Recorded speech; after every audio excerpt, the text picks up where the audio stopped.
সব কথা সবার কাছে কেন বলতে নেই? তার ৮টি কারণ হলো, সবাই বিশ্বাসযোগ্য নয়। সবাই আপনার মঙ্গল চায় না। কথার ভুল ব্যাখ্যা হতে পারে। একই কথা ভিন্ন মানুষ ভিন্নভাবে বোঝে। হিংসা ও প্রতিযোগিতার জন্ম দেয়। আপনার সাফল্য, পরিকল্পনা বা ব্যক্তিগত অর্জনের কথা বললে অনেকেই হিংসা করতে পারে। গোপনীয়তা নষ্ট হয়।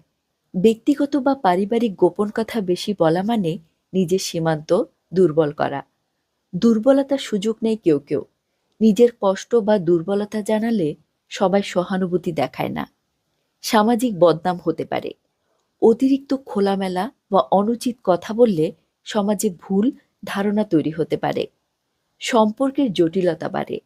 সব কথা প্রকাশ করলে বন্ধুত্ব, প্রেম বা পারিবারিক সম্পর্কে অপ্রয়োজনীয় সন্দেহ, বিরোধ বা দূরত্ব তৈরি হতে পারে। শত্রুর হাতে অস্ত্র দেওয়া হয়। আপনার ব্যক্তিগত তথ্যই একদিন শত্রুদের হাতিয়ার হয়ে উঠতে পারে।